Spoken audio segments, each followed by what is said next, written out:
Welcome to Wargaming Recon. I am your host, Jonathan J. Reinhardt. Wargaming Recon is the only member of the TSR Podcast Network to discuss historical and New England gaming. This is a new way that we're doing the show where we are not giving you episode numbers. We'll tell you why a little bit later, but today's episode, we're going to be talking about small scale wargaming. So whether you're a new or longtime listener alike, I think you're in for a treat. I want to welcome my co-host for today's episode, Mr. Adrian Benson. Adrian, how are you today? I'm doing great, John. Thanks. I think, like me, you're excited about some of our sponsors for the show as well that help us to stay on the air and keep new content coming to everyone. I wanted to be sure to promote Huzzah, put on by the Maine Historical Wargamers Association, happening May 17th through the 19th, 2019, up in beautiful Portland, Maine. You and I are going to be there, aren't we? We are. And we're going to be doing a live recording there. I'm told we're going to have some special podcast space where we'll be able to hand out promotional information about the show, or maybe even sell some merch, which would be kind of cool. Yeah. Should be a fun event. And then we're also sponsored by Enfilade. Enfilade 2019 is taking place May 24th through the 26th at the Red Lion Inn in Olympia, Washington. It is the largest historical wargaming miniatures convention west of the Mississippi. Be sure to check out Enfilade, happening May 24th through the 26th, and Huzzah, May 17th through the 19th in Portland, Maine. So you got yourself covered coast to coast. You know, one of these days we need to get out to Enfilade. One of these days. Well, let's go this year then. It's right after. Wait, that was so random. Let's go this year. It's right after Huzzah. That's a little tight. Yeah, it is actually. It is. It's like what, the week after? 2 weeks after? 2 weeks, I guess it is. I'm not sure, but yeah, it will be tough doing both. That would be tough. But yeah, I definitely wouldn't mind getting out there one year. I think we should do Historicon one year. Yeah. And Cold Wars and Fall In. I want to do NASCAR. Yeah, that one will be good too. That'd be fun. We'll see. Yeah. Well, today we're going to be talking about a couple different sets of rules for smaller scale wargaming, and you actually came up with a topic for this one. Do you want to lead things off? Not particularly, but I guess I will. There you go. Yeah, so I don't know how many people are actually in the Facebook group, I don't even know what it's called, Wargaming Recon Insiders or whatever for the show listeners. But I posted a while back about, I say a while back, it's been 3 weeks maybe. But I've been looking at doing smaller scale, not smaller scale games necessarily, but using smaller scale figures. Most of the games that we play, bolt action and whatnot, they're all 28 millimeter armies, and the 28 millimeter figures are great because if they're painted well, which mine aren't really, but when they're painted well, like on the tabletop and everything, it's very very scenic, draws the eye, and especially like conventions and stuff. When we go to those, it brings a lot of people over to the table that we can talk to. So that's a good thing, and it's an advantage of them. But when you're actually looking at the games, like some of the areas that I'm particularly interested in are the American Civil War and the Napoleonic Wars. And unless you have a huge table and huge space, you really can't get a good look of the scale of battles that you could be dealing with there. I mean, if you like in the Napoleonic Wars, some of the battles there were huge, and even in the American Civil War, if you look just at Gettysburg, for example, there were, I mean, estimates vary. They don't know for sure, but there were minimum of 100 to 120,000 troops engaged at Gettysburg on both sides, but the estimates are about 65 to 75,000 for the Confederates and 75,000 to 85,000 for the Federal. But when you're doing, like for our black powder 28 millimeter stuff, we tend to do, and this is all due to space restrictions, we tend to do a 40 millimeter square base with 4 figures on it, and then 4 bases are a unit. And even at that, on the standard, the standard issue 6x4 foot table that we generally have to play on, you just can't do an entire battle like that. The best you can do is a section of an entire battle. And even at that, it doesn't give a really good look and feel for like huge masses of troops on the table. So as a way of doing that, and this was partly inspired, mostly inspired, actually. I got to go to Historicon 2018 this past year for a day. I was just passing through, and my wife and I stopped in to take a look. And there were a lot of smaller scale games going on there. I mean, large battles, but with small figures. And there was some of this going on at Huzzah last year as well, with 6mm figures. And actually, the first miniatures games I ever played were micro armor games with 1/285th scale, which is 6mm.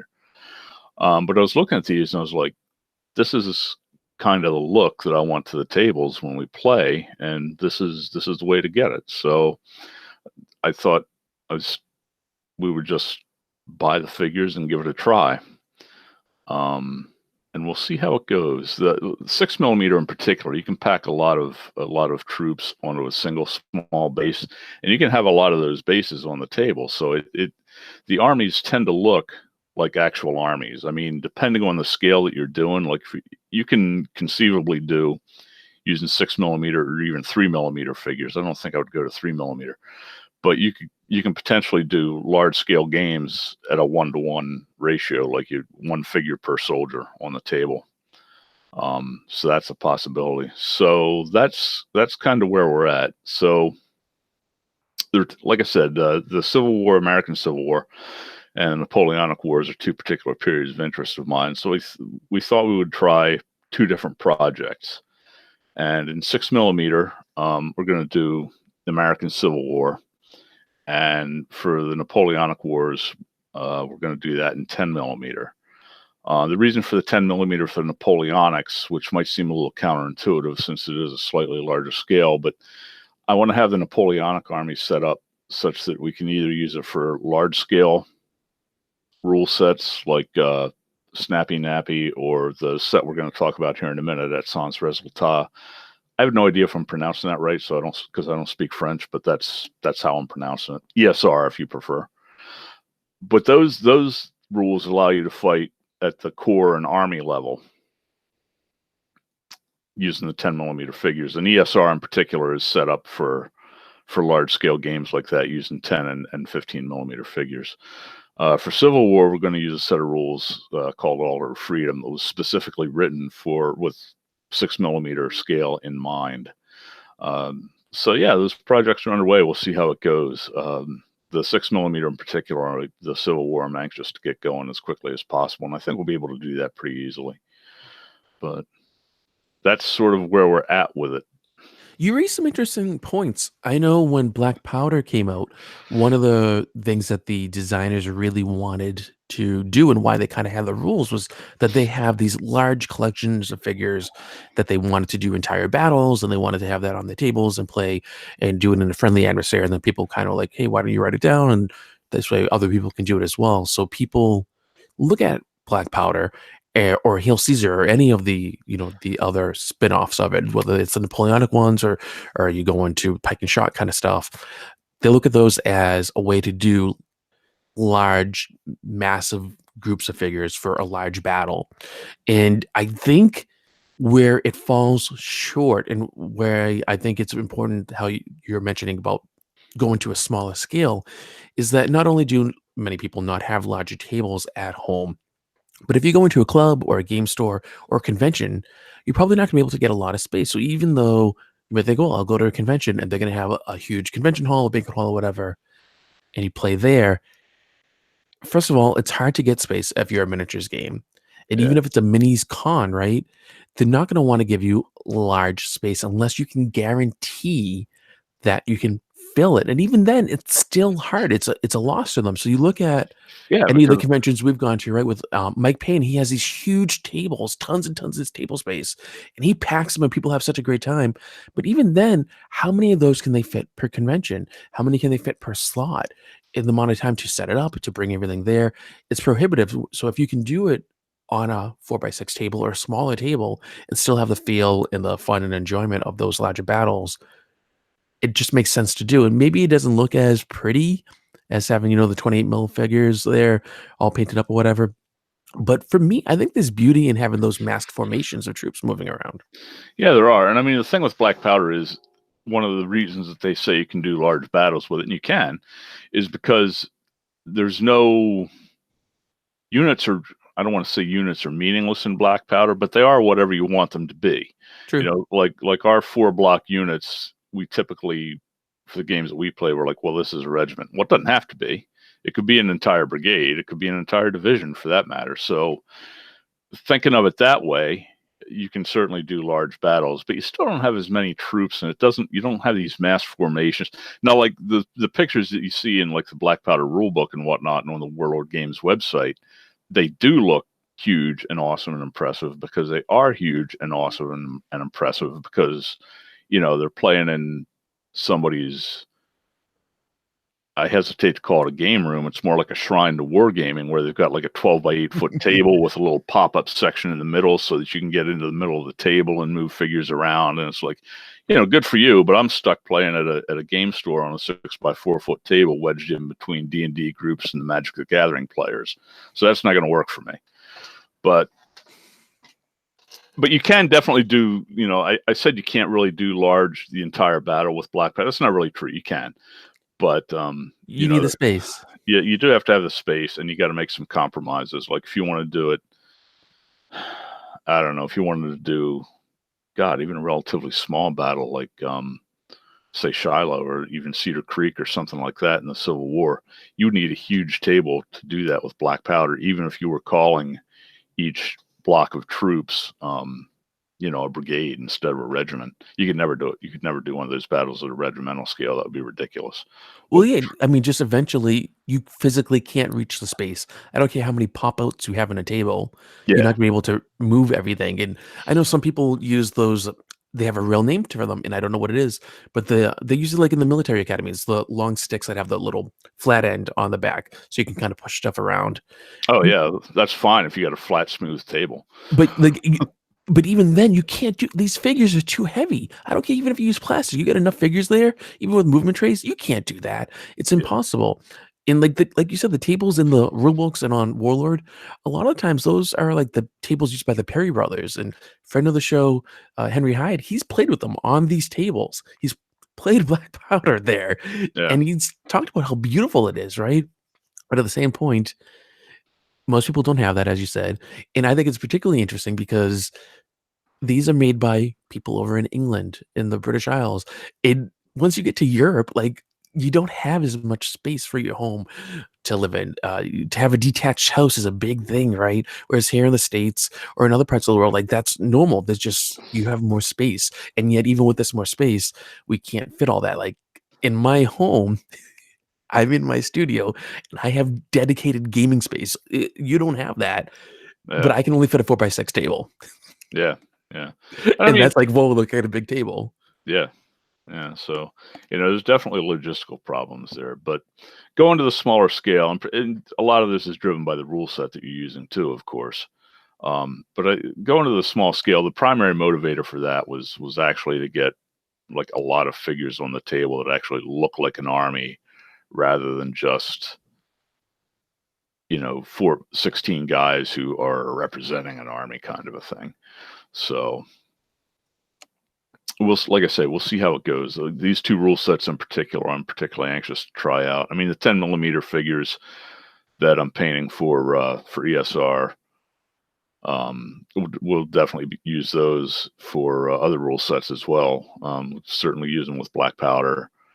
And I want to give you a try on more of a crunchy set of Napoleonic rules, general to brigade, and see how you like that. But so that, you know, it's not like they're solely dedicated to these big battle things, but I don't know. I'm anxious to give it a try. I think it'll go well. I think people will like it. One of the things I liked about ESR when you mentioned it, and I will refer to it as ESR since I am Germanic and not French, I don't know its appropriate way to pronounce it. If someone does, I hope you will correct us and let us know. Be sure to send feedback to jonathan@wargamingrecon.com. We'd love to know what we're butchering so that we can fix it for the future. But with ESR, I like that it is multi-scale. So you can do 10 mil, you could do 6 mil, you could do 28 mil. It covers a wide range. It just depends on what kind of figures you can get and what you could do. So I like that you have this one set of rules and that it is broad enough for that. And I know that might turn some people off. They want something really specific for a certain period of war, for a certain engagement, or for a certain scale, because it can change the dynamics. But I think you can get a lot of bang for your buck this way. You And I can. think that's another great thing about going to a smaller scale in general. Way back, we did an episode, I think it was I think six with me, episode 84, back when we numbered episodes, called Wargaming on the Cheap. In one way that you could war game on the cheap was to go to a smaller scale, because the figures, you usually get more of them. They cost less money. You can paint them quicker and easier. You use less paint, less glue. They take up less space. You need less terrain. It's usually cheaper terrain. And I mean, it just goes on and on and on and on. So as a way to really do it as a more affordable way, so people can try these things out, and it won't cost them as much for the actual materials than if you're doing it with a black powder or a bolt action, or I mean, pick any other rule set that's a larger scale. So you could just, you save some money, save some time, and maybe you'll take a chance on a game instead of playing the same old game week after week after week after week. Because there's like millions of games out there, right? Yeah, I have most of them. I thought you might. Yeah, and yeah, no, you're right. It is, all other considerations aside, cost is kind of a thing, particularly with 6 millimeter figures. They're really quite inexpensive. I mean, if you look at somebody like GHQ, like if you're interested in doing micro armor and whatnot, they can start to get a little spendy. But even at that, for I think $11, maybe it's $10. I don't know what a 5-pack of tank costs. It escapes me off the top of my head. I just ordered some actually, but you do get 5 vehicles in that pack, and for the same amount of money, you get like an incredible amount of infantry in one of their blisters. You get 60 or 70 little figures in one of the blisters for $10 or $11, which again, depending on your rule set and how you have to base them, that's maybe 10 units, 11 units. You could never do that at 28 millimeters for that price. $11 would get you 2 figures, maybe, depending on who you're buying them from. That's true. GW would cost you a whole lot more than like anyone else. Wow, yeah, but that's GW. That's true. Very true. But anyway, yeah, cost is definitely a reason to look at the smaller scales too. And the other things that you mentioned, definitely space. My God, for 6 millimeter stuff, you need hardly any space at all to store it, even after it's based and whatnot. The terrain is smaller. Yeah, a lot of advantages to it. There's some disadvantages too, but I think the advantages are definitely outweigh the pros, outweigh the cons. At least that's the way it looks to me right now. We'll see after we get into it more seriously. For me, I'm a noob when it comes to those smaller scales, so I would have a huge obstacle trying to source manufacturers of decent figures, trying to source terrain in particular. Like you're talking about Civil War or Napoleonics, you're going to want some buildings, you're going to want hills and things. Some people would make them themselves. I would prefer to just buy whatever and get it to go. It's easier to find, say, 15 mil or 28 mil terrain, right, than a 6 or a 10 mil. That used to be true, maybe, possibly, not anymore. And there's a couple of reasons for that. One reason is the miracle of 3D printing. And the other is 6 and 10 millimeter gaming in particular seem to be kind of taking off. And there's a lot of suppliers out there for 6 and 10 millimeter terrain. The company, the Wargaming company, which is the company that does ESR, they've got a distributor arrangement, I guess, with a couple of European companies. You can order starter packs and army packs of figures on their website for ESR. In 10 millimeter, the figures are actually produced by Magister Militum. But you can also get 10 and 6, and I think also 15 millimeter terrain on their website. And the terrain is produced by, it's a variety of companies, but the primary one, I think, is another English company called, why does all the best wargaming stuff come from England or from Europe? It does though. But it's a company called Battlescale, and they do a variety of, like I said, 6 and 10 millimeter terrain. I was just going to mention them. Yep. And they have things on the website, on the Wargaming company's website, actually. They have 6 millimeter American buildings. And it's not just, a lot of them aren't just generic American buildings. They have like buildings that are specific to Gettysburg, for example, they have the cemetery gate. They've got the Lutheran Seminary. I think they have the Pennsylvania Girls School. They've got a bunch of stuff. A bunch of the buildings that are on the battlefield at Gettysburg actually in 6mm. So terrain availability is not a problem for those scales, and you're paying significantly less for obviously for the buildings than you would for even a 15mm version of the building, certainly than a 28.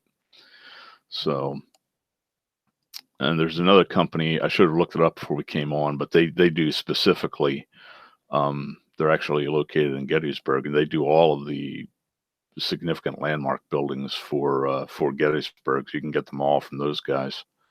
I don't think theirs are cast. I think theirs might be 3D printed, but battle scale is cast. So anyway, any concerns about terrain aren't really concerned. There's plenty of it available. Battle Scale is actually they're very active on Facebook. In is it the War Games Directory Facebook group? I think it is. And also on the War Games at Battle Shades Facebook group. So for those of you on social media, can check there. And the owner does a lot on there and will kind of give sneak peeks to new products that they're working on and new scales that they might be doing. I know they do 20mm as well. Yeah. You're right though about the price. Like I was just looking, in a 6mm barn is £2.50. And as much as we try to avoid political stuff, and I don't want to sound like I'm enjoying this, but because of Brexit, the pound's worth like not much of anything anymore. And so for us Americans, like you can buy tons of this stuff and it doesn't cost you much in dollars. Yeah, to get what you need. Yeah, those particular buildings, you can order those off the Wargaming Company's website and avoid the overseas shipping that way. But even at that, I think they're like $350 for most of the buildings. That's nothing. Yeah, they're not expensive at all.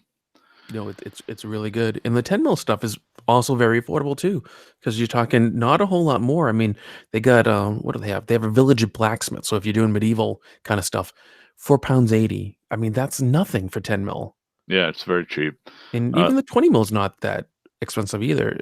I mean, they don't have as much in 20mm. I think they're kind of just going into that, but you can get some Stonehouse ruins for just under £11. Yep. Yeah, the other thing you can do with the smaller scales that doesn't work as well at larger scales is paper terrain. There's a lot of paper terrain available.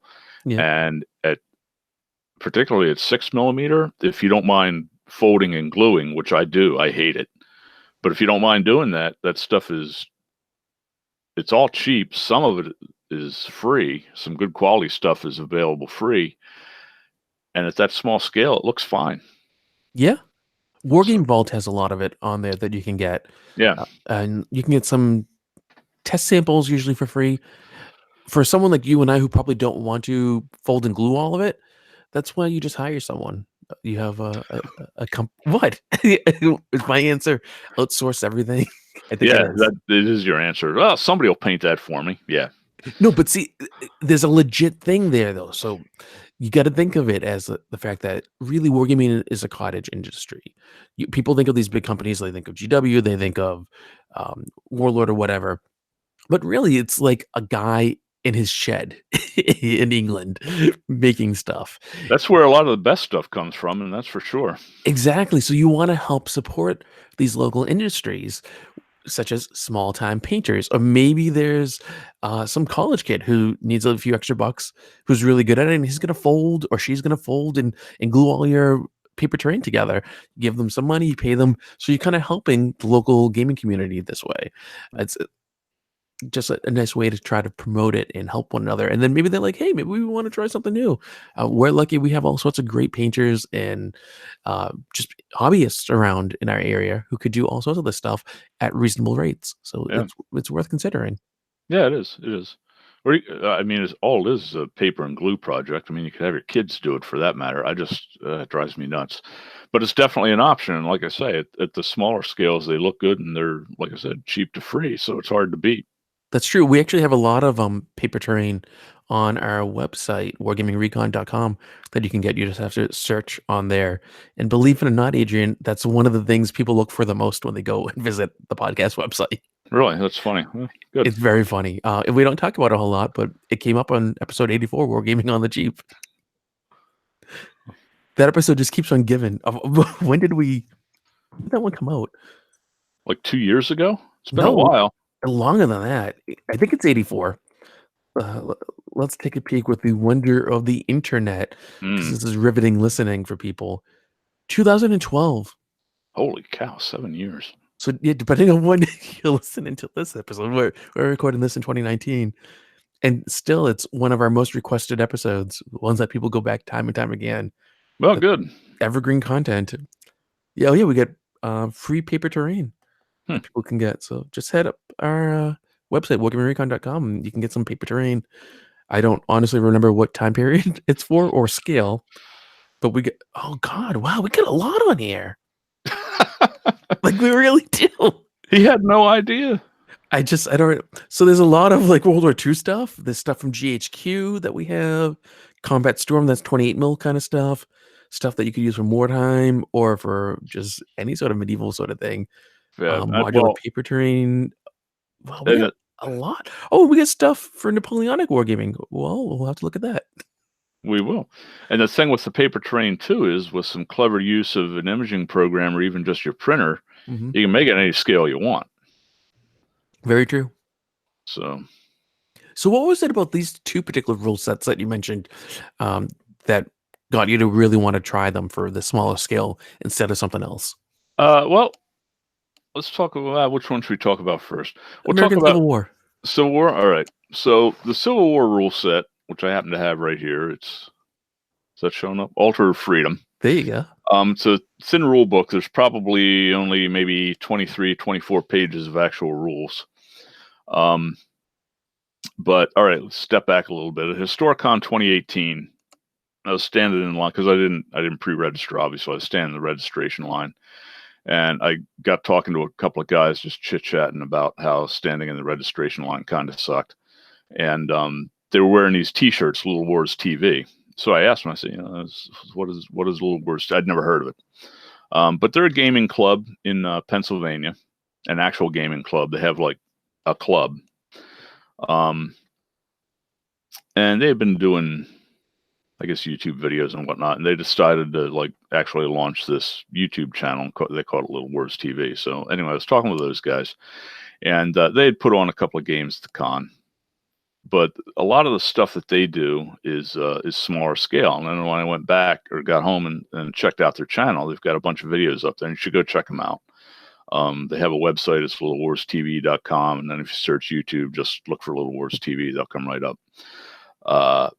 But Altar of Freedom is actually written by one of the members of the club, a guy named Greg Wagman. And they actually, it was kind of funny. They did a review of the rule set on Little Wars. And they also did a game. They had a game playthrough of the entire Battle of Antietam using the rules. And so that's kind of what got me to decide to give that a try, give that set of rules a try. That and the fact that they are written specifically for 6mm. Now they've got instructions in there for scaling them up to 10 and I think maybe even 15mm. But when he wrote the rules, he specifically wrote them with 6mm figures in mind, for the same reasons that we were talking about before, which with the basically getting the look of the battle right, with like a lot of guys on the table. So that, and the fact that here again you were talking about the cottage industry, it's like this, this one guy had a passion for the American Civil War and he wanted it to be played in a certain way, so he went ahead and wrote a set of rules to do it, and I thought that was kind of cool, so that was appealing. And the price was appealing. They were I don't remember now, $15 or $20. But they're print on demand from what's the name of the company? Lulu. And they come spiral bound. And like I said, the rules themselves are thin. They're only about 20 or 23 pages of actual rules. And then there's a bunch of designer's notes and scenarios in the back of the book. I think there's 4 scenarios in there to get you started. But it's kind of a unique system. It's each stand of troops, and you can use bases of any size, but they recommend in the rule book, I think 30 by 60mm bases. But each base is an entire brigade. So that's going to be 2 to maybe 5 regiments in Civil War terms. And it kind of concentrates on you being the army commander. So there's no. I mean, you're familiar with Black Powder and other games wherein it's like you're maneuvering, even if you're playing a fairly large scale game, you're maneuvering your units around and you have to worry. It's like, are my cavalry mounted or dismounted? Are my troops in line? Are they in column? Are they in attack? Blah, blah, blah, formation? There's none of that in Altar of Freedom. It's just the unit is a brigade, and, you got your front, your flanks, your rear.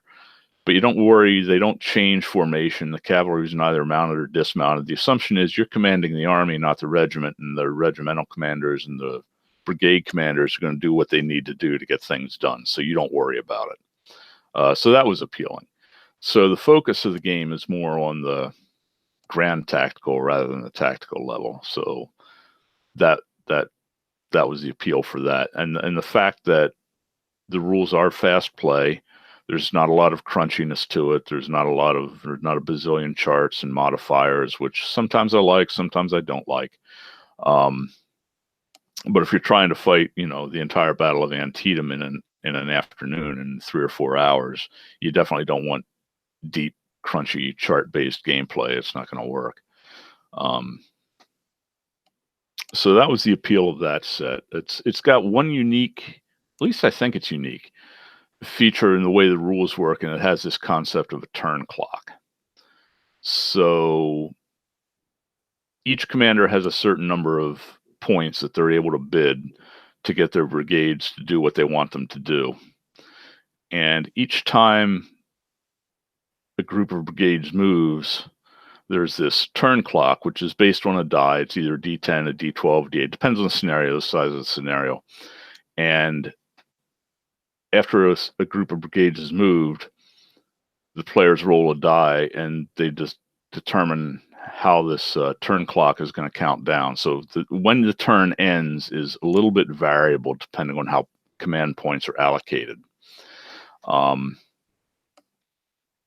so that adds a little bit of almost kind of a game within the rules, where it's like you're kind of fighting for control of this turn clock. And so if you're on defense and the only thing you have to do is survive until the sun sets, then you're going to want to run the turn clock out as quickly as possible. And it becomes sort of a game within a game. I can see that actually being bad in some ways. But I don't know. It's kind of an interesting mechanic to me. We'll see how it plays out in when we actually play. But yeah, like I say, the rules, they're not crunchy. Everything is, I know everything in the rules. You're rolling 1d6, so there's no fistfuls of exploding dice, which I hate. See, a lot of people love that. Yeah, I know. They feel like they're doing something. It just makes me mad.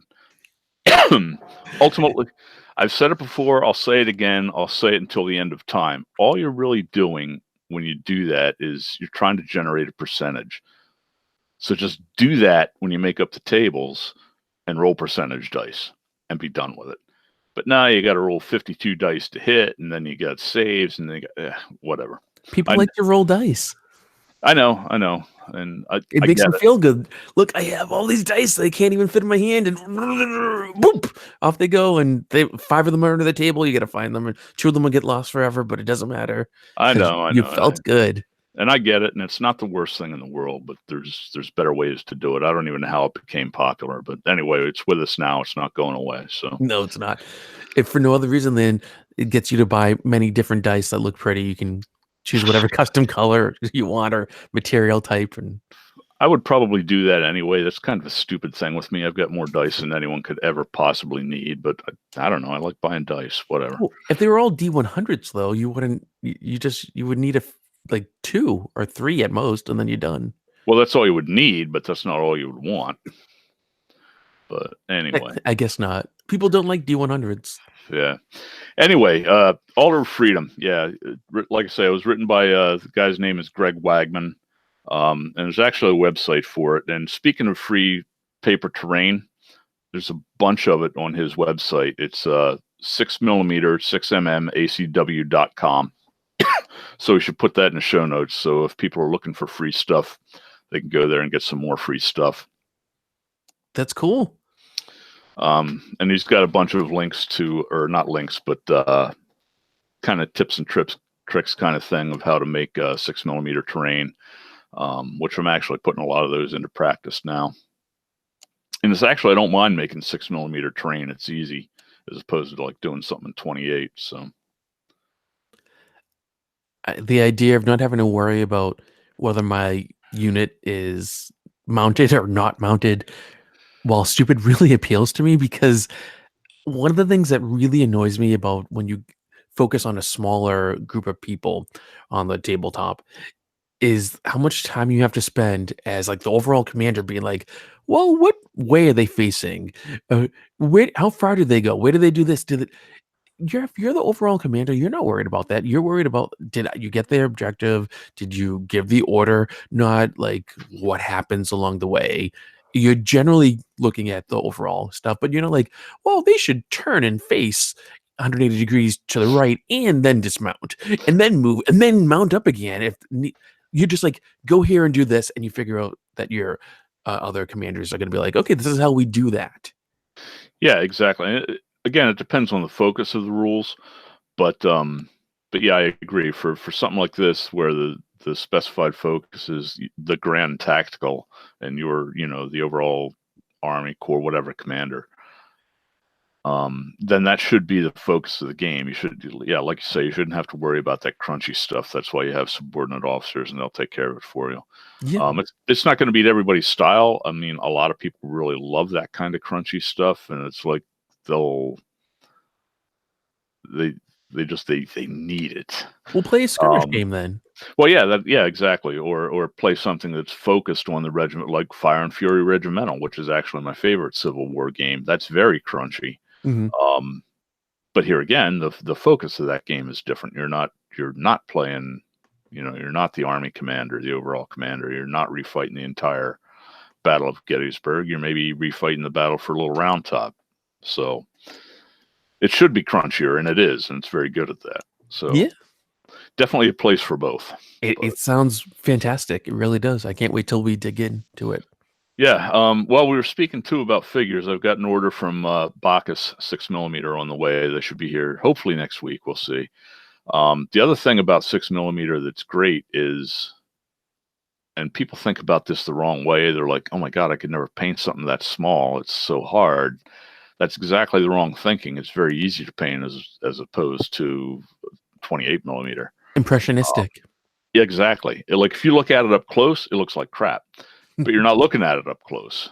So yeah, it's painting the little tiny guys is definitely more, well, like you said, impressionistic. It's you're not painting detail. You're just going for contrast. Dab of light, fleshy kind of colored, dab of something that could be for clothing. Yeah, and you're not, basically you're done. pretty much it. You're like, oh, dash it all. I didn't paint all of his fingers. The facings are wrong. They're early spring instead of late spring. Yeah. Oh my gosh. Well, you can do facings. You'll definitely do the facings and whatnot. And you can paint some detail on there. But even if you choose to do that, it's so much easier than the larger scale. I shouldn't say easier, but you don't feel It's compelled. quicker. A normal person doesn't feel compelled to like paint buttons and stuff like that. So I think it's quicker. it is. It's definitely quicker. Just a dab of this, a dab of that, and you do it 80 times. But like it's a dab, not like 20 dabs. Yeah. I'm like the Bacchus guys come in, I think, strips of 4.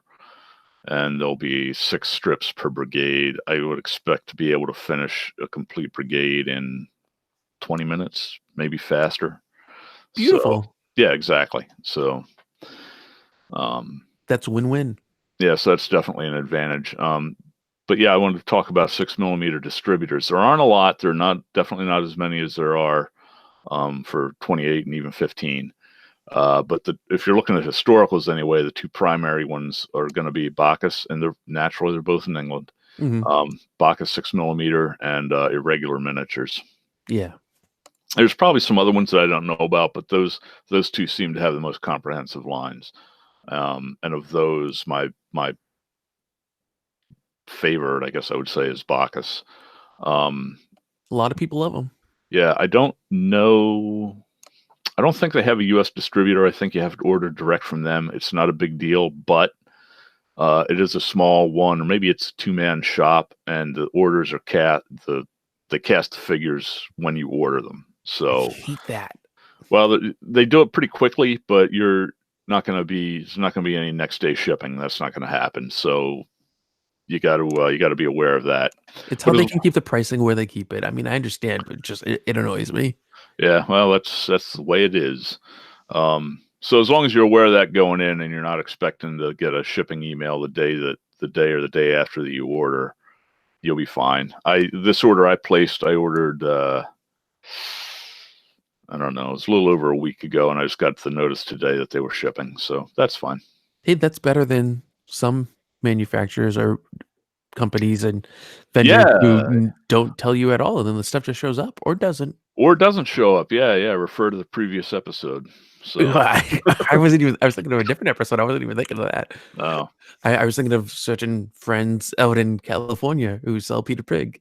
oh, those guys. Yeah, yeah. You're better off ordering directly from Peter Pig. Yeah, but Um, the other reference is equally suitable as well. yeah.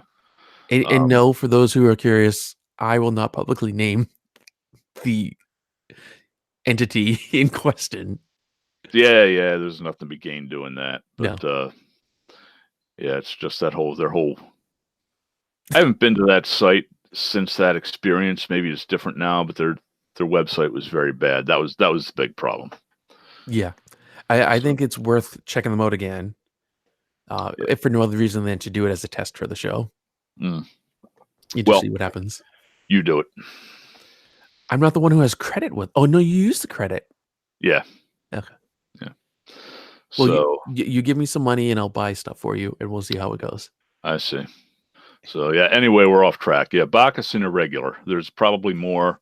If you're doing 6mm micro armor, and I actually didn't mention this, but I just ordered a bunch of stuff from GHQ.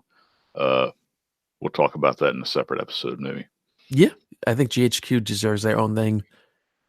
They've been doing it for a long time. Yeah. And now Napoleonics. Napoleonics, ESR. Yeah. So again, I know I'm pronouncing it wrong. Somebody can feel free to correct us, but it sans resultat. It's because you're not French. I'm definitely not French. I'm less French than you are, and you're not French. I am not French. I'm Germanic. Thank you very much. But yeah, published by the Wargaming Company. That's the website address, thewargamingcompany.com. And the author is David. I'm going to mispronounce his name, and I apologize. Enstenness, Enstenness. Very active on Facebook. There's an ESR group, and the Wargaming Company, of course, has their own Facebook page. He's on there a lot, and so he'll, if you have questions or whatever, he'll reply. But the ESR group in particular is very active because it's a relatively new game. It's been out for 2 years. Not really sure. It's in its second edition, so maybe it's been 3 years now. But I first became aware of it just searching on the internet, and I saw it, and I was like, oh, this looks interesting. And I read it, and it's like, yeah, that's kind of cool. But at the time, we were heavily focused on bolt action, so I was like, I'll keep it in the back of my mind. And then here again at Historicon this past year, Historicon 2018, which is a convention that's ended up costing me a lot of money. They were there, and they were running big, and I mean big demo games of ESR. And I was like, all right, yeah, I got to have this. And I didn't buy it at the time because I had to be a little careful because my wife was with me, and it's best if they don't know how much this stuff actually costs. So I did, and I'd already bought a bunch of stuff, so I didn't pick it up there, but I did just a month or so back order on their web store the rules and one of the starter boxes for 1809, which contains a French division and an Austrian division from the 1809, the War of the Fifth Coalition. It's supposed to be the War of the Fifth Coalition. It was really France versus Austria fighting in Germany. Everybody else kind of sat out. But anyway, so I've started painting those up, and there's some pictures on the Facebook page, just some of the figures that I've gotten done. I haven't done a lot of them yet, but hopefully this weekend I'll get the rest of the French done, or at least the rest of the infantry. I also have artillery and whatnot. I don't know that I'll get to that. But They look good. Yeah, no, and the 10 millimeters are they're just enough smaller than 15s that, for me anyway, they paint a lot faster, but you can still put some good detail on them if you want to. So, I try to do the facings and everything correct. And when I say correct, that's always relative. Some people will, well, never mind what some people will say. The thing with the armies, particularly the French uniform, Rivet counters can go bleep themselves. yeah, I mean, I guess I kind of am one. I mean, I want the stuff to You are look not a accurate. rivet counter. Well, I like it to look correct. But the thing is, when you're talking about correct with the French, or really any of the armies in that period, the uniforms changed constantly. So at best, you can be correct for 1 or 2 battles. So there's no point in excuse me, no point in worrying too much about it. But one of the things that he's got theater books, and I picked up the one for the 1809 campaign, Aspirin Essling. And it's kind of a handy thing. A lot of the book is devoted to uniform plates. So if you don't want to if you don't want to go searching for references on the internet, or you don't happen to have a shelf full of reference books, Osprey. yeah, Osprey, exactly. There are a lot. I should have brought one up with me. I didn't. I'll do it next time. But I expect better. yeah, well, pay me more.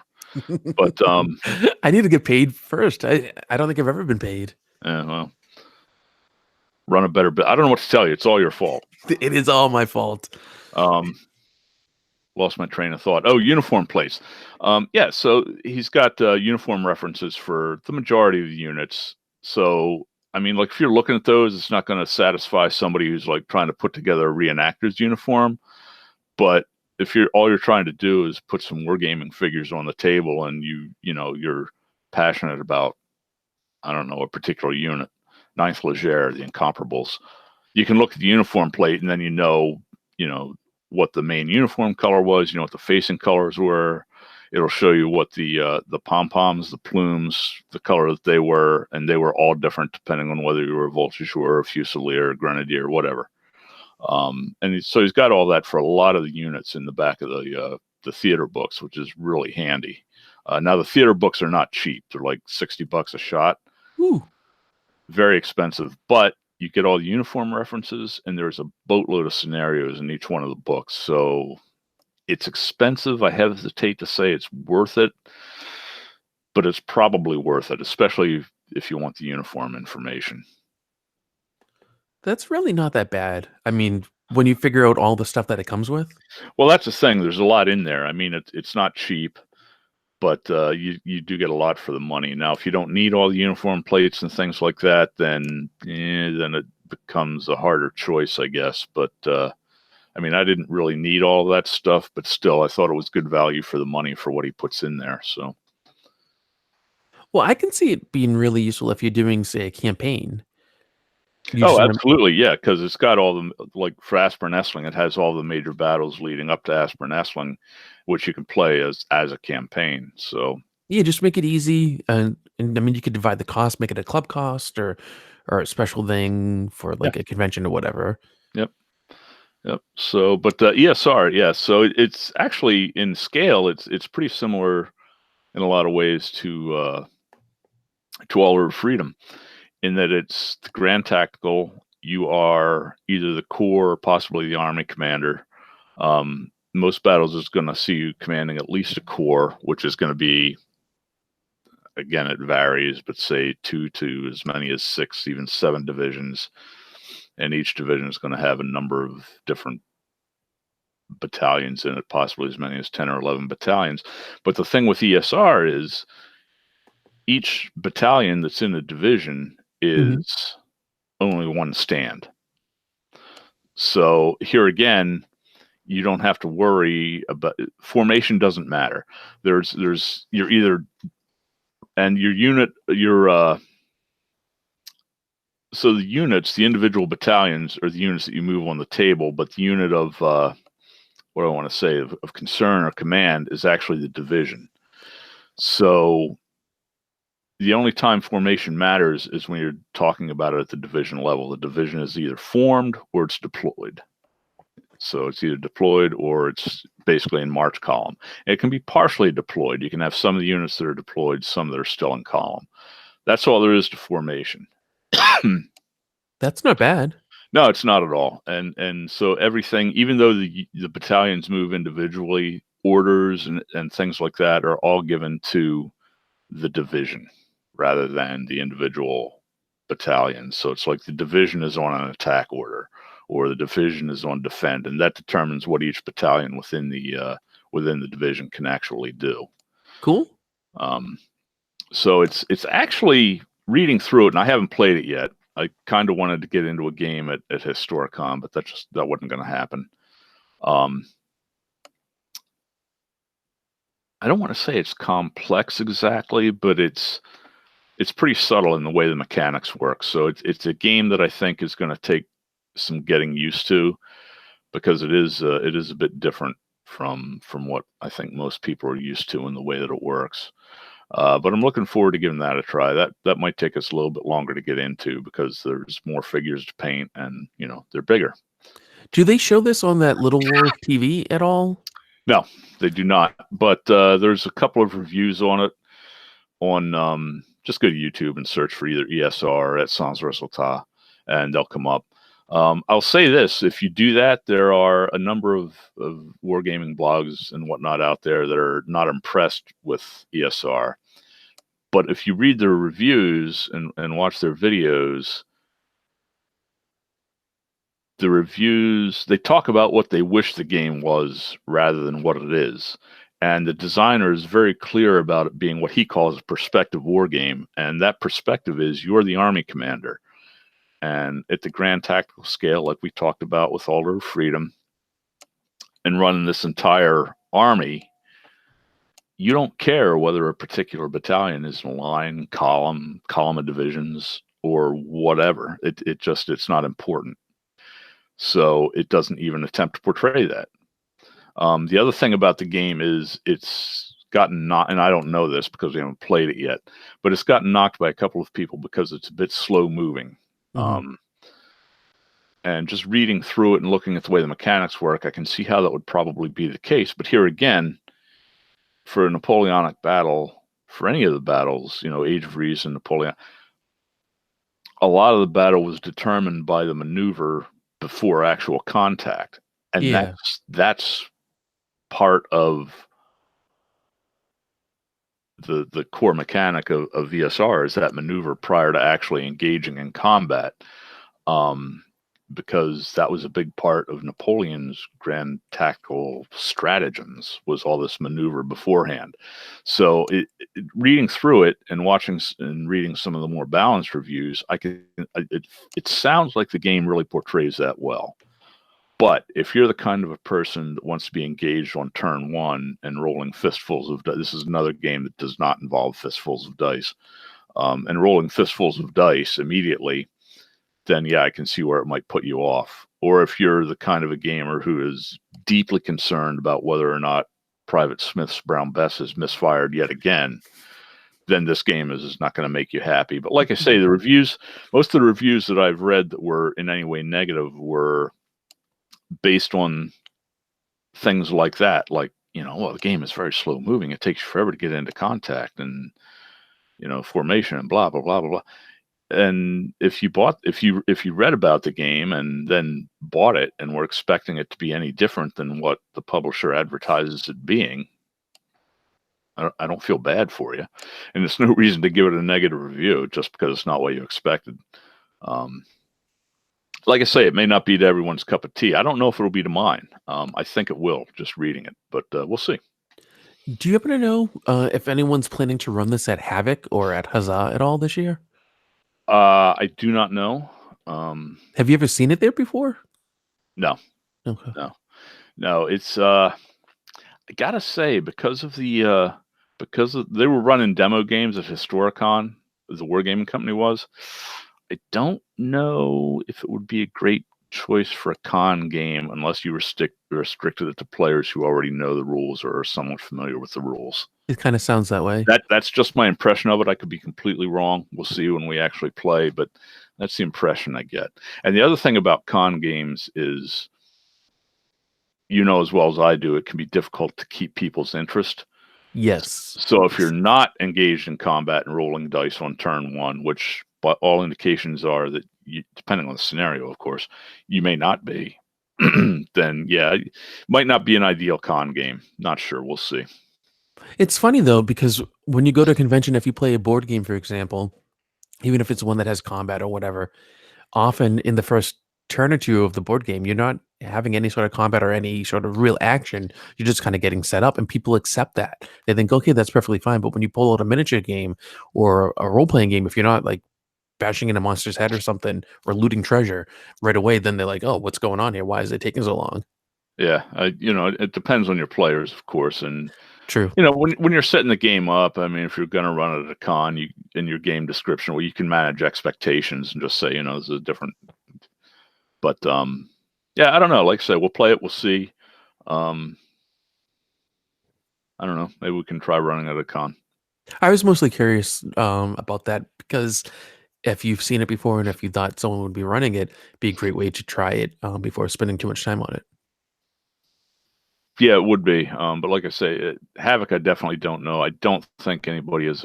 I haven't seen any mention of it. I don't know. We'll see. Cool. It's worth looking into. It is. And doing this smaller scale is something new for me. It means my smallest scale has been 15 mils.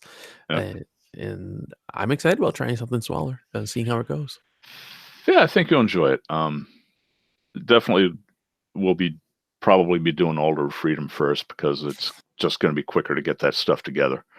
So yeah, we'll see. We will see. I think that's very exciting. And as you know, I know Napoleonics are your passion, but I do have a strong love for ACW, and it'd be nice to do that. It would. It definitely would.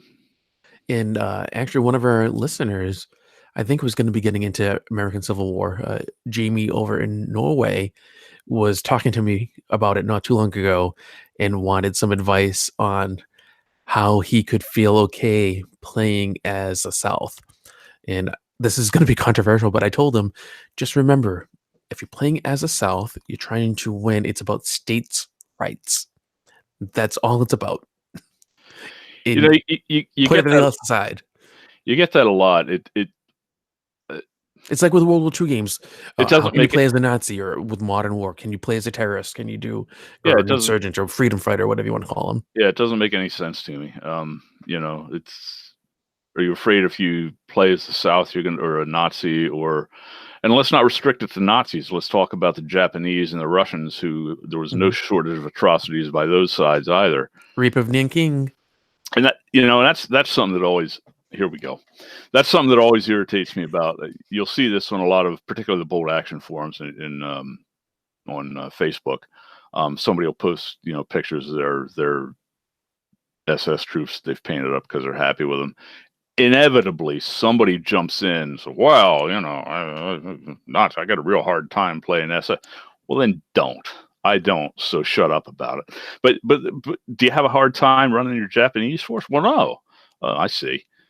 So yeah, they don't either don't know or don't care or don't equate it as the equivalent of the Nazi atrocities, rape of Nanking, the Bataan Death March, et cetera, and the Soviets were no better.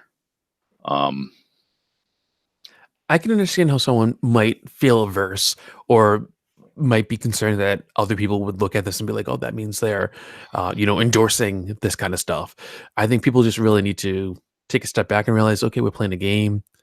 This does not mean we're like saying go slaughter people because I mean we're playing a game, right? A game No, in no, which no, no, you no, no. you kill other people. Does that mean we every day we want to go in and start murdering people? No, it's a Yeah, game, and I think it's important for people to kind of take that step back. But I think it's interesting because, like you said, this comes up a lot. I think predominantly with World War II, but mostly. the whole issue, of course, with American Civil War or any of these, you do any of those British Imperial games, and you have that whole thing of colonial conquest, and is it subjugating the natives, and how does that go? Or Well, you look at any like American stuff where Civil War, for example, but anything with the West, you get that whole like native indigenous population versus the incoming white people, the Europeans, and how does that all play? I mean, everywhere you look at has this. So I can understand why it's part of the conversation, especially nowadays.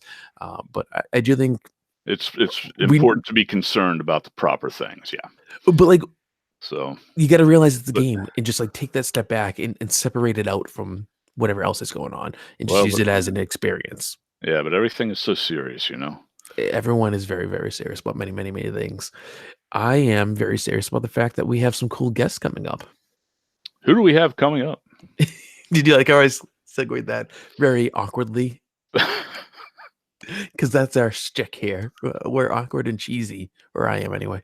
Um, we get some cool stuff in the works. So we have your over from Things from the Basement is going to be coming on talking about his Kickstarter and their relationship with Foreground. People Yeah. might not be aware, but Foreground is selling Things from the Basement kits that are already pre-painted. So that's really cool. Yeah. And they started, Foreground's actually started sharing some of that information. It's been on Beasts of War and on their website and Facebook groups and things of that sort. So you can see some of the stuff coming out. So he's going to be doing that soon. We're getting the scheduling all set for that. And then I'm looking forward to having a couple people from TSR Games come on. So we're going to have the one and only Mr. Peter Bryant, who is the primary host of the Mythwits. He's a friend of the show. And he's also their podcast director, the new media director. And then their games director, James Carpio, who is also a co-host of the Game School podcast. He's going to be coming on with Pete to be talking about some changes that they're making to the Hunt game, which is this really cool arena-style role-playing game-esque sort of thing set in the future, almost like kind of cyberpunk-ish. But then they also have new releases coming out for Top Secret New World Order, which is their spy role-playing game, which I have... if you watch the video, I have it behind me somewhere. Yeah, I do. Oh, there it is. The big box. I was like, I know I have it over there. So they got new product coming out for that and just a variety of other new stuff. So we'll be talking about some of the new releases coming from TSR Games. And I know people might think, like, what does this have to do with wargaming? The Hunt, I think, really reminds me a lot of Frag. So, I mean, you and I played Frag. We like Frag. Yeah. And how many of us haven't played it? It's a classic Steve Jackson game. So it's a really cool skirmish kind of board hybrid pseudo miniature sort of thing that you can do quick and easy. And the Hunt is very much like it, has that whole epic kind of storytelling, but the skirmish access to it as well. And who doesn't want to be a spy? Who doesn't want to be James Bond or some other maybe less offensive spy? I don't know. So Top Secret does all that. You have many, many options. It's really cool.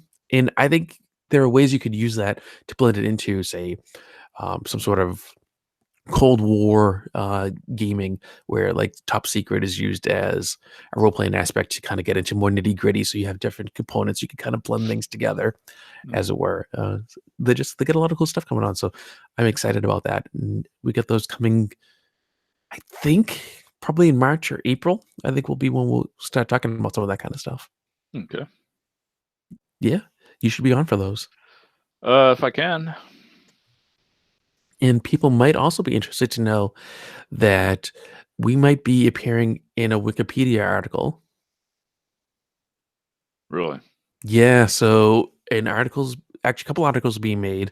One about the documentary that you and I are in. Oh, okay. And we're going to be mentioned in that. And then one also about the producer, director, filmmaker of that documentary. And then there might be one made specifically about me as well. I'm finding out more to see. So Wikipedia is really weird for those of you who don't know. They're very particular about what they put in about living people because they want to make sure that things are legit and people aren't just using it to promote themselves or to slander other individuals. So they have this whole set of checklists of criteria about how notable are you and how can they verify that. So although we've been podcasting for a gazillion years, the fact that we've said it and that our website says it isn't enough. Like other people have to say it. And there's this really prime example of, I can't remember her name, but there was an American actress who had looked on Wikipedia and they got the name of the college she went to wrong. So she changed it and they reverted it and said that she couldn't change it because it wasn't like an article or anything. And like they had a newspaper article that said she went to this college and she's like, the newspaper article's wrong. And I know because I'm the person, but they wouldn't accept it because she was not an unbiased source. So they had to get this other. I mean, I understand why. Like encyclopedias have to be a certain way. It's kind of ridiculous though. But the fact that we're in this documentary allows them to have a little more access to some of this outside source stuff to reference and put things up. So we might be in Wikipedia, which is kind of cool. Yeah.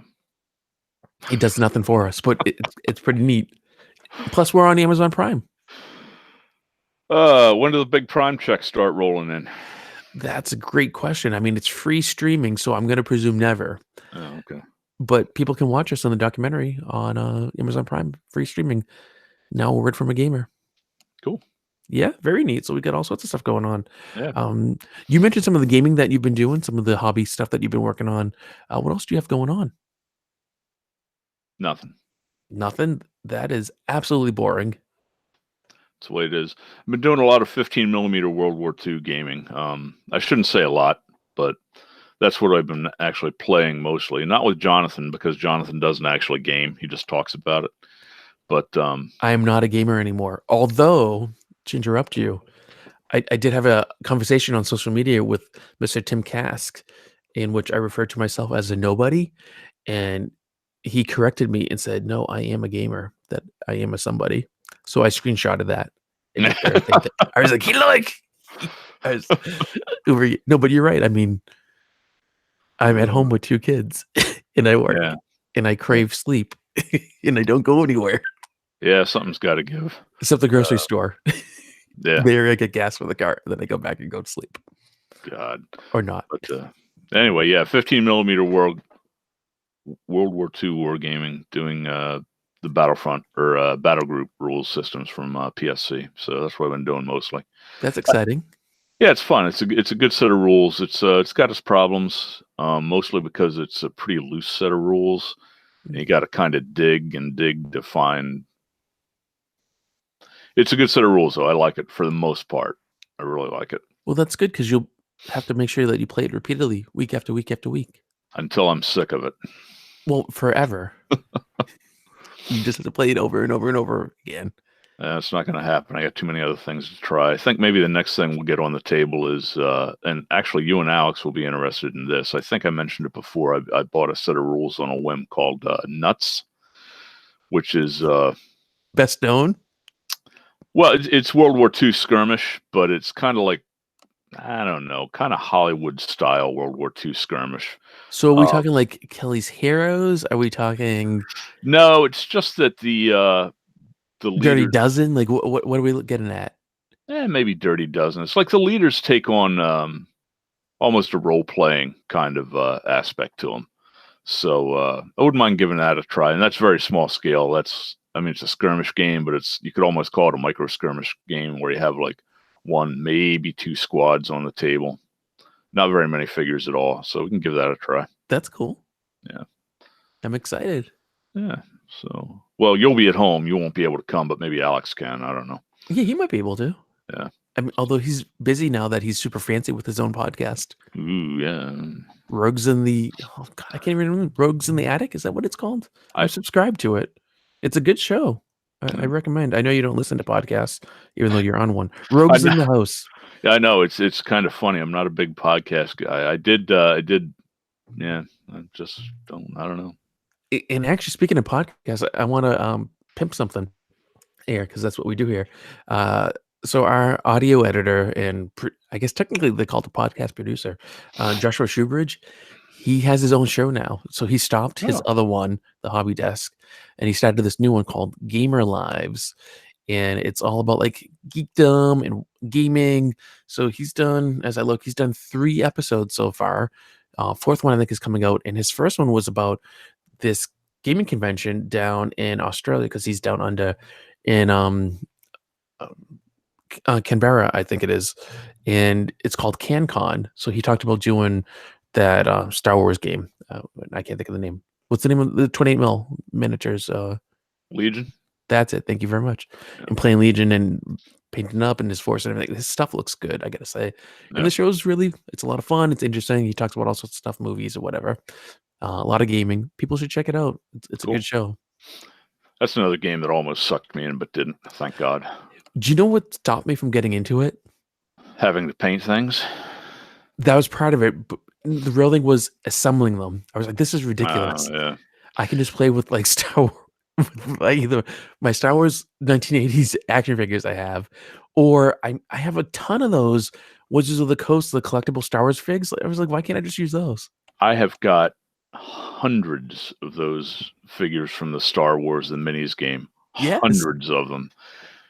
And I don't want them anymore. But Well, nobody wants them because I can't seem to get rid of them. So hey, if you're giving them away, I will take them because they are very cool. no, I'll sell them to you though. We'll negotiate a price. There we go. We'll work on that. Yeah. I mean, they're good stuff. But They are, and the game was fun, but I mean, the Legion figures look really cool. But I was like, I'm not gonna assemble and then paint all these plastic things. yeah. Come on, it should have been pre-assembled, pre-painted things. You know what you get, and then you just go. And I know no one's interested in that kind of stuff, but that's what it should have been. Yeah. You get it, and then you play. But if it was that, then I don't know, maybe it would have pumped the price of the game up, and it's already ridiculously expensive. So You could have, but that's what they do with X-wing and with Armada. So they already had it built in, and it's the same company that's using the same license, and they could have just went in and done it all, and they would have had a nice tie-in. Because then they also have that other one, what is it, Onslaught or something like that? oh, I forget. Oh, Yeah. no, Imperial Attack, or I don't, I can't even remember. It's something like that. Oh, for the love of God, why can't I remember what this is? Because you're terrible. I am. It's because I get like 2 hours of sleep a night, if that. I'm a terrible, terrible. I think it's Imperial Assault. I really do. Yes. No, that. No. That is it. This is really riveting podcast listening. But that is by Fantasy Flight Games. Star Wars Imperial Assault. Okay. So that must be what I'm thinking of. That's another thing they got, and that I believe is pre-assembled and pre-painted. Yeah, I think it is. You buy the pack of, I don't know, a chicken walker or stormtroopers or rebel troopers or whatever the heck they're, Jedi or something. I don't know. And it's there, unlike Legion, where you're like, let me buy this squad of stormtroopers that I gotta assemble them in, like, I don't know, what are they, 10-part, multi-part plastic kits or something? I don't even know. I gotta put the helmet on, I gotta put the, that just annoys me. I know people love it, and I understand. Hey, it's fine. You love it, go and do it. But for me, it annoys me. And that's why, although I'm a huge Star Wars nerd, and I would convert to being a Jedi as a religion if it was here in the States, that's why I did not get into the game, because I was like, I can't do it, because I don't want to paint white. I'd have to play Empire, because, I mean, what else are you going to play? And I'm not going to paint white. White is terrible to paint. Yeah. Oh, it's terrible. So I suppose you don't actually have to paint those figures, but well, then they're just gray. They're all just plastic. Yeah. That is awful. Yeah, it is, I suppose. All right, you win. And thank you. It's not often I win. I think you're humoring me, but that's okay. Yeah, anyway, I just want you to stop talking about it. But yeah. Okay, that's fair. Legion. Yeah, it interested me. I watched some videos on it on Beasts of War, and I was like, man, this is great. I'll never put it together. Just leave it there on the shelf. So I did. Smart man. More and more I'm learning that although there's all these really cool games and things out there, and I see them and I get excited, I'm better off not buying them. Gangs of Rome. I got Blood on the Aventine sitting next to my workbench. It will never get painted or assembled, ever. It's a collector's item because it's out of print. They don't do that one anymore.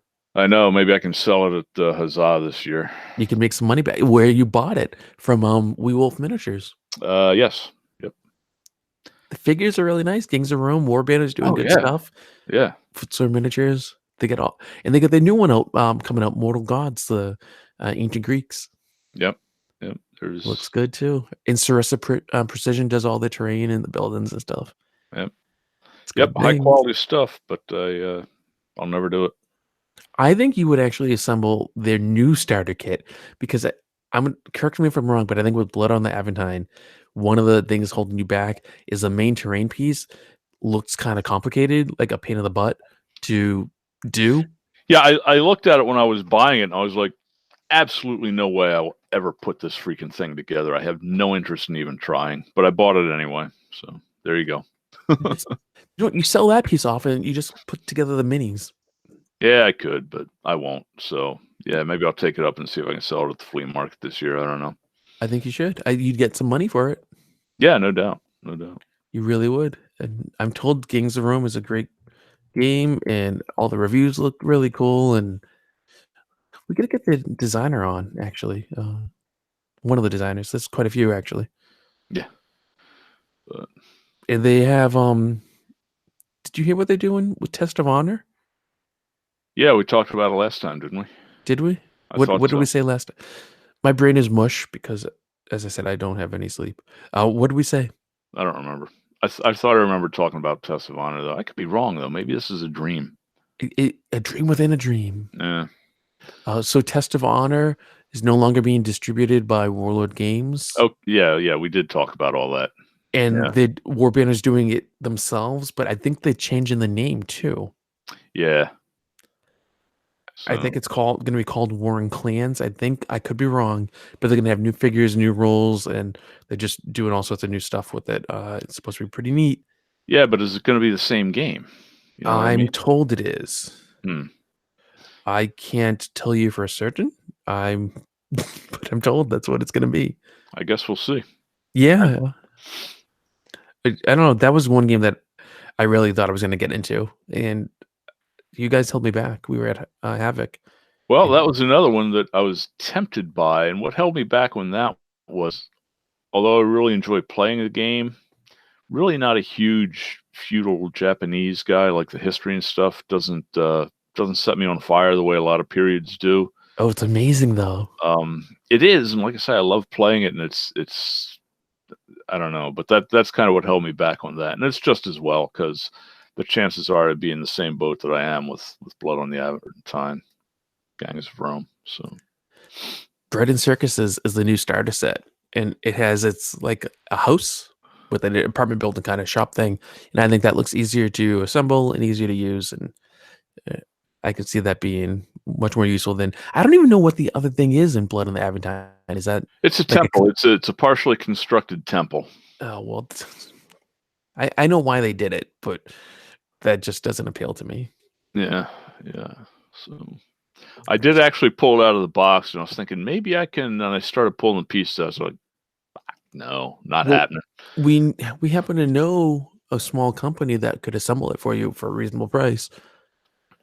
If I was him, I would charge $1,000,000 to put that thing together. But you know what though? For them, it's nothing because they do those bolt action tables, and like still, even those are nothing, and they're like museum quality tables. Yeah, that's true. That And is so true. these things it's a small project. They knock them out like this, and they're like, okay, done, whatever, it's fine. And they just slot it in between a big project because they're like, oh, it's like eating a piece of cake. Probably throws it to his kids. Here, slam this thing together for him. Will I'll paint it later. Yeah, well, just take care of it. It take you 5 minutes, just get it done. Get it done. Oh my god. I don't know. It looks like a big deal to me, but And anyway. you'll be seeing them at Huzzah. You get it, Yeah. and maybe at Havoc too. I can't remember. Are we going to have it? I thought we were. I think we're gonna try. I'll probably be on call. Yeah, that's okay. You usually are, but we'll go. We'll go for the afternoon, hang out, have a few adult beverages, something good to eat, maybe buy some stuff that we may or may not ever play or assemble, and just have fun seeing people. Yeah. That's generally what everyone does, isn't it? That's the entire point of going to a convention for anybody, I think. Yeah. It's a good time. Yeah. It gets you out of the house. It does that.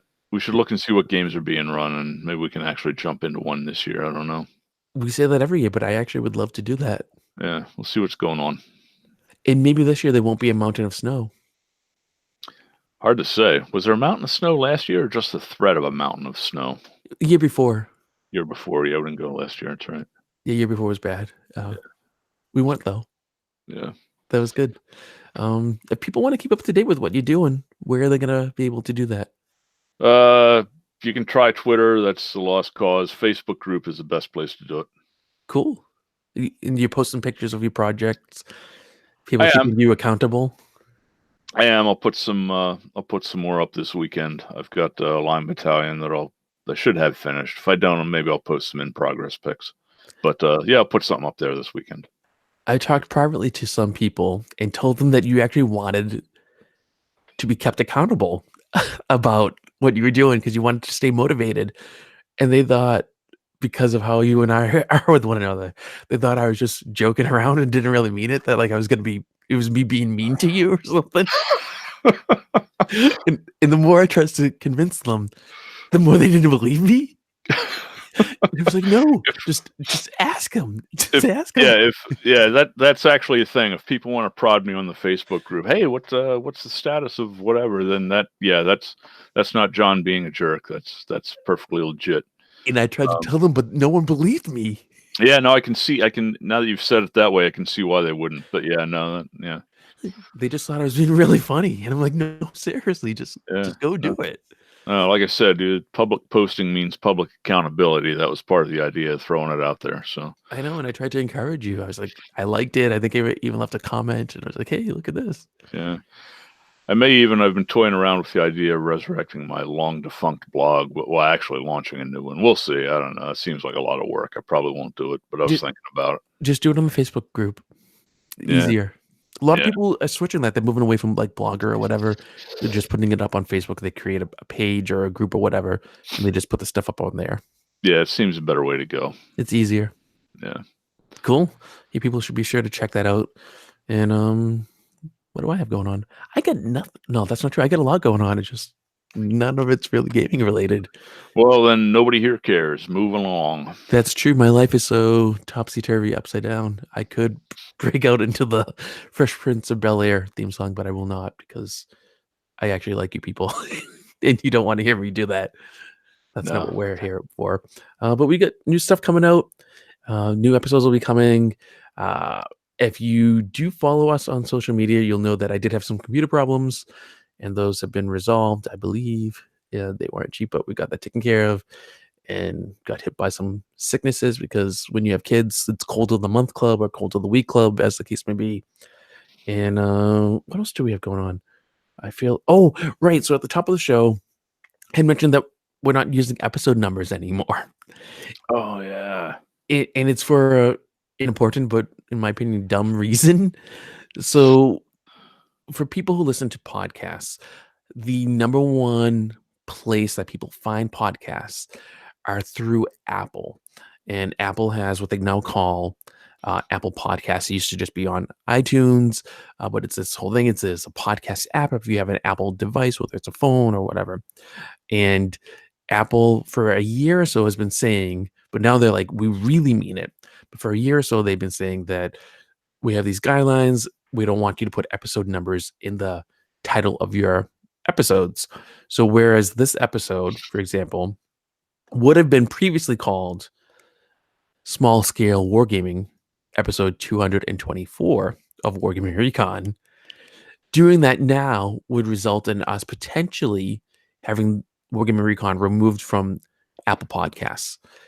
And that is bad because most people use that, but then also almost everything else, whether it's a different app or a different website or whatever, almost everything else refers back to that. So if you disappear from there, you disappear from everything. It's much harder for people to listen to you. And we don't want that to happen. So our new stuff will not have episode numbers in the titles. And we have to go back through our entire back catalog and remove them from there as well. That's awesome. Apple does their best to make life better for everyone. What a great company. A lot of people are very unhappy about it. A lot of people don't believe it's real. It's real. It's actually happened to some people. I know that Jay Arnold of the Veteran Wargamer has received an email from Apple informing him of this. So he has to go through and update his stuff. Speaking of Alex, I told Alex because his podcast does it as well. And so we're not doing that. But one thing I am doing, and actually we've talked about this. We did that survey a year ago, trying to figure out if it made any sense to use episode numbers in the show titles at all. And some people liked it, some people didn't, but we kept it because people wanted it.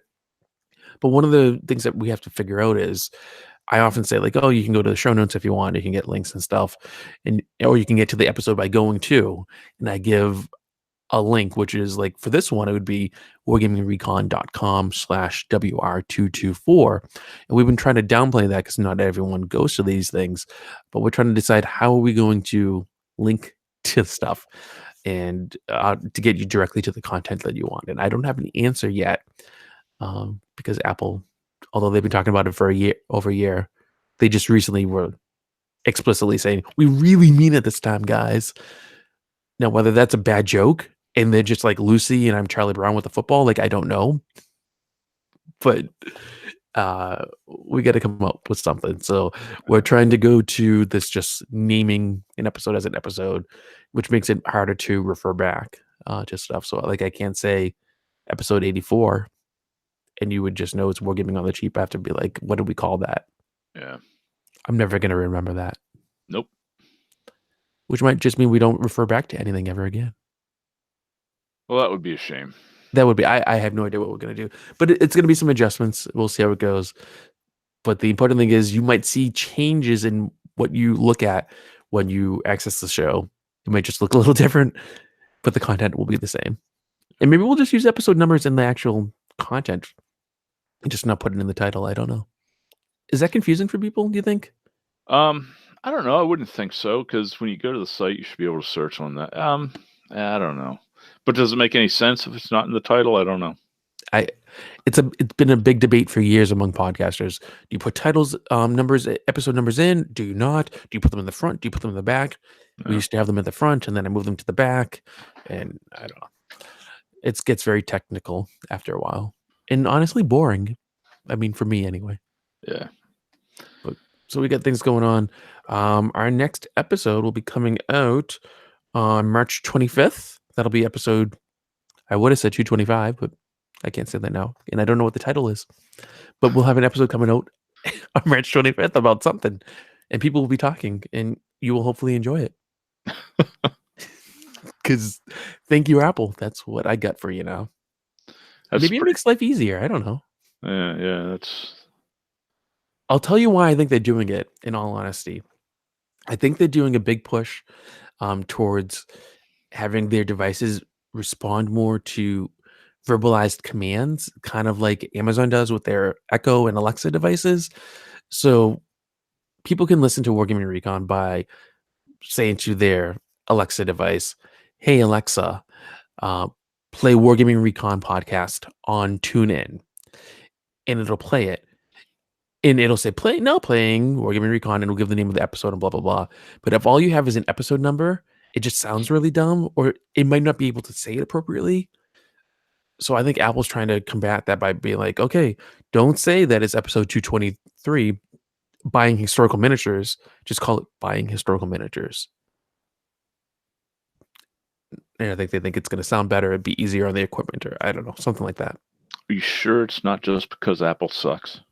I'm going to go out on a limb there and say they think they're being more user-friendly and will be helpful by promoting their new smart home products. That's what I would expect from somebody that worships at the altar of jobs and always has and always will, regardless of how hard they bend them over. But anyway, it is what it is. True. So. I mean, I did get my start on an Apple IIc in school, but I moved away for a long, long time. I've come back, and I don't know if I'm going to stay. Believe it when I see it. I do love my MacBook, though. I got to admit, I actually do like my MacBook, but I would definitely not consider myself an Apple fanboy. I'm not really anybody's fanboy. I mean, as far as tech goes, I don't really care as long as it works. You're a malcontent. Am I? Maybe I am. I think you are. A little bit. I'm not saying that's a bad thing. Yeah. No, you might be right. I don't know. But anyway. Cool. Well, thank you for doing this episode of the show, Adrian. Yeah, no problem. Looking forward to the next one. We'll talk about the more small-scale, interesting stuff, maybe.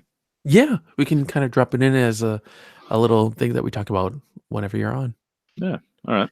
Well, I hope everyone enjoyed this episode of Wargaming Recon. I want to remind you all that we are proudly sponsored by Huzzah, which is taking place May 17th through the 19th, 2019, at the beautiful Doubletree in South Portland, Maine. You'll have a lot of fun doing some historical wargaming miniatures there, and also by Enfilade, taking place May 24th through the 26th, 2019, at the Red Lion Inn in Olympia, Washington. It is the largest tabletop historical wargaming miniatures convention west of the Mississippi.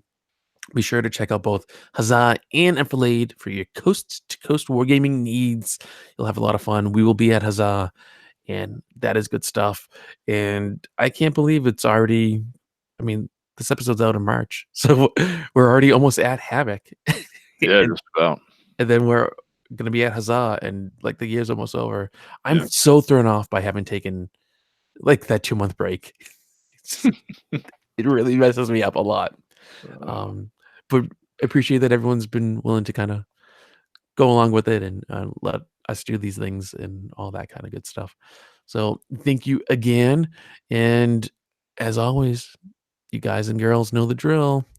No matter how busy you are, no matter what's going on in your life, no matter how much time you're spending on really cool small scale wargaming like ESR or some great American Civil War wargaming in any scale that you like, you know that you have to, you need to keep on gaming.